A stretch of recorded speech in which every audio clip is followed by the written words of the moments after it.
बहुत समय पहले की बात है। अनवरपुर के राजा सूर्यदेव नाम का राजा राज्य करता था।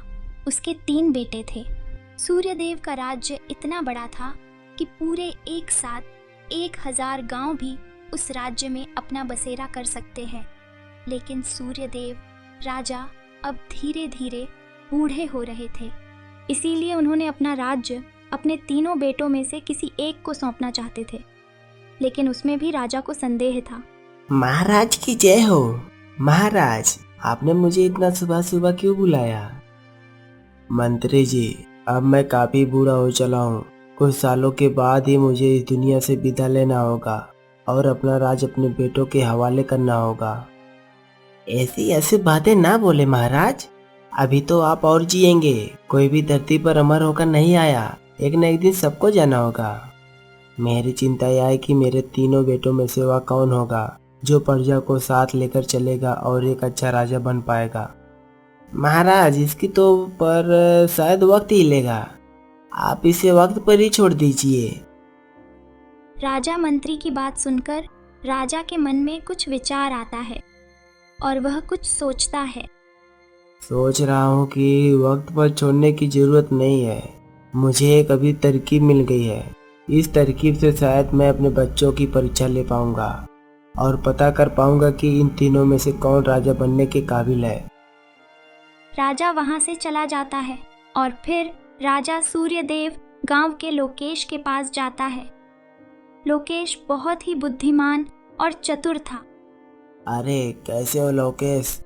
अरे अरे, कितना नसीब वाला हूँ मैं जो इतने बड़े राज के राजा मेरे पास आए।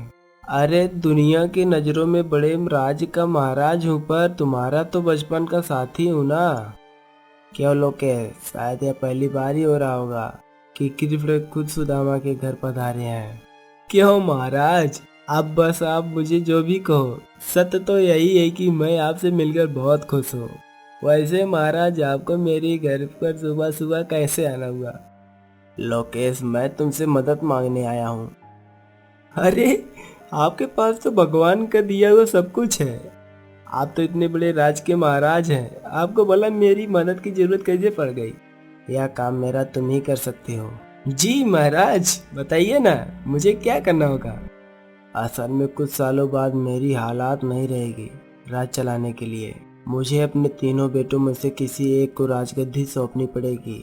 अब कौन उस राजगद्दी के लायक है, कौन सच में अपने राज का ख्याल रख पाएगा, यह पता करना बड़ी मुश्किल है। इसीलिए तुझे और मुझे मिलकर एक नाटक करना होगा। कैसा नाटक महाराज? और फिर राजा लोकेश को सारी बात अच्छे से समझा देता है। ओह ठीक है, मैं समझ गया महाराज, आप बिल्कुल चिंता ना करें। मैं यह अच्छे से समझ गया हूँ, मैं इसे कर भी लूँगा। इस नाटक से यह पता चल जाएगा कि मेरे बेटों में से कौन एक सच्चा इंसान है और प्रजा की देखभाल कर सकता है, और उसी बेटे को मैं सिंहासन दूंगा। राजा अपने महल में वापस आ जाता है। राजा के 3 संतान थे, अंश, प्रिंस और दिनेश। राजा अपने 3 बेटों को एक एक करके एक कमरे में बुलाता है और सबसे एक ही बात बोलता है। प्रणाम पिताजी। अंश, तुम मेरे सबसे प्रिय पुत्र हो और मुझे लगता है कि तुम सबसे ज्यादा काबिल हो। इसीलिए मैं चाहता हूँ कि तुम्हें मेरे सिंहासन का उत्तराधिकारी चुना जाए। यह तो मेरे लिए बहुत ही सौभाग्य की बात है पिताजी। अभी तुम जाओ, और हाँ, यह बात किसी से कहना मत कि मैंने तुझे अगले राजा के रूप में चुना है, ठीक है? जाओ। थोड़ी देर बाद राजा प्रिंस को अंदर बुलाता है और उससे भी यही कहता है कि वह अगला राजा बनेगा। थोड़ी देर बाद दिनेश भी अंदर जाता है और राजा उसे भी कह देता है कि अगला राजा उसे चुना जाएगा। वहाँ मंत्री विजय सिंह भी था, वह यह सब देख रहा था। अरे महाराज, आपके दिमाग में क्या चल रहा है? आपने 3 राजकुमारों को सिंहासन देने का वादा कर दिया। आप ऐसा क्यों कर रहे हो? तुम बस देखते जाओ विजय सिंह, इन 3 राजकुमारों की अब एक परीक्षा होने वाली है। तीनों भाई यह समाचार सुनकर बहुत ज़्यादा खुश थे, लेकिन वह यह नहीं जानते थे कि अब उनका सामना एक परीक्षा से होने वाला है और उसमें सफल होने के बाद ही उन्हें वह सिंहासन मिलेगा।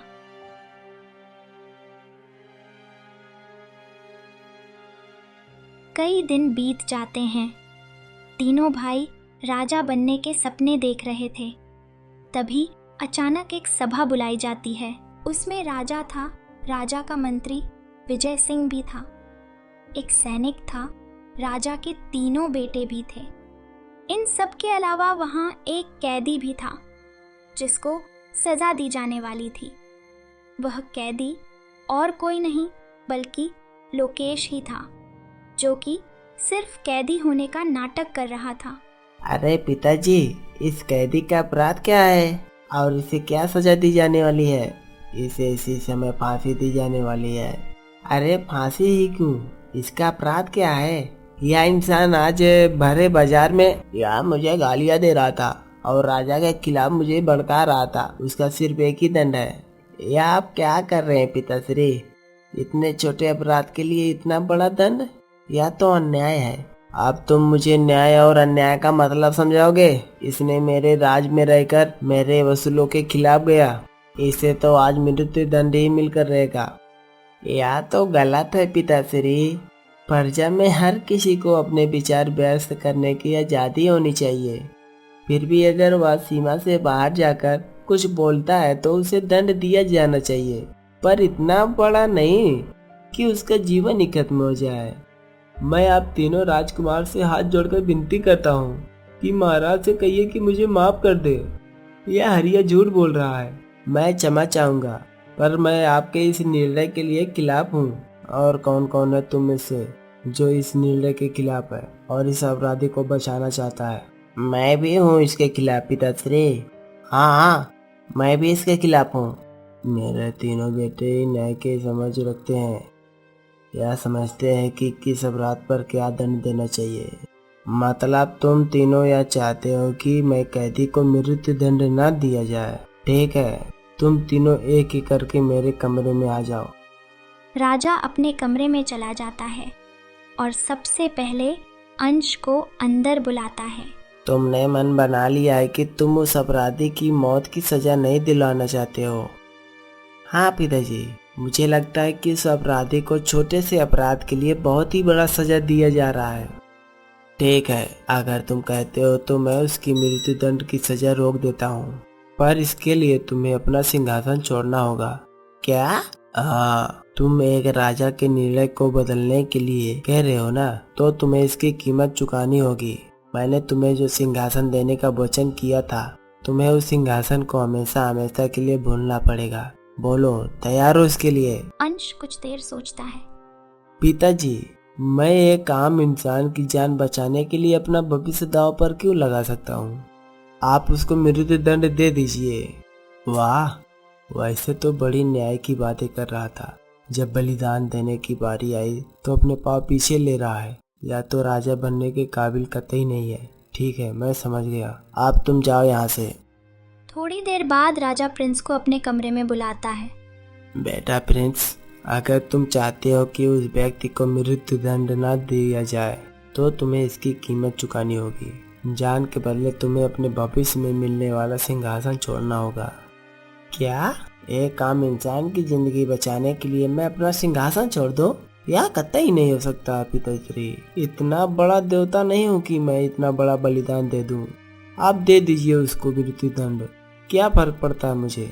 मैं कुछ नहीं बोलूँगा, दे दीजिए उसको। राजा उदास हो जाता है कि उसका दूसरा बेटा भी पलट गया। अब राजा को सिर्फ अपने आखिरी बेटे से उम्मीद थी। प्रणाम पिताजी।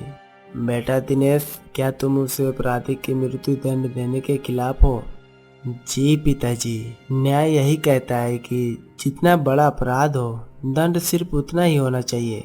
ना ही बड़े अपराध के लिए छोटा दंड मिलना चाहिए और ना ही छोटे अपराध के लिए बड़ा दंड मिलना चाहिए। ठीक है, अगर तुम चाहते हो कि मैं अपना निर्णय बदल लूँ तो उस अपराधी की जान बख्श दूँ तो तुम्हें इसके लिए कुछ बलिदान देना होगा। जी बिल्कुल, मैं उस इंसान का न्याय दिलाने के लिए कुछ भी कर सकता हूँ। बताइए, मैं तैयार हूँ। मुझे क्या बलिदान देना होगा?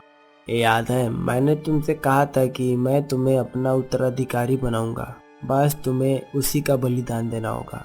अगर तुम चाहते हो कि वह इंसान बच जाए तो तुम्हें अपना राजा बनने का सपना हमेशा हमेशा के लिए छोड़ना होगा।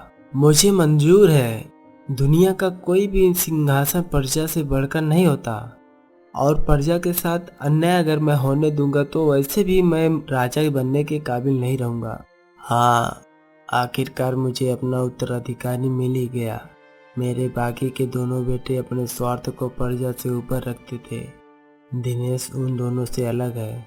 वह प्रजा के साथ साथ न्याय करने के लिए भी अपना सिंहासन तक छोड़ने को तैयार है। वाह बेटे वाह, तुम परीक्षा में सफल हुए मेरे बेटे। कैसी परीक्षा पिताजी? आओ, मैं तुम्हें उस अपराधी से मिलवाता हूँ। तभी लोकेश अंदर आता है। बेटा, इन इंसान ने कोई भी अपराध नहीं किया है। यह मेरे बचपन का मित्र लोकेश है, जिसके साथ मिलकर मैंने यह नाटक रचा है और अपने तीनों बेटों की परीक्षा ली। उस परीक्षा में अंश और प्रिंस सफल नहीं हो सके, लेकिन दिनेश अपनी न्याय प्रियता के कारण सफल हो रहा। पिताजी, आपने बचपन में मुझे जो भी सिखाया है उसको मैंने अपने जीवन में भली भांति उतारा है। मैं जानता हूँ कि इस संसार में न्याय से बढ़कर कुछ भी नहीं है। एक राजा कभी निर्दोष को सजा नहीं देगा। वाह वाह, तुम 100% काबिल हो इस सिंहासन के लिए। महाराज सूर्यदेव अपना बेटा दिनेश को राजगद्दी के उत्तराधिकारी बनाकर राजा घोषित कर देते हैं, और यह देखकर दोनों भाई अंश और प्रिंस बहुत उदास हो जाते हैं।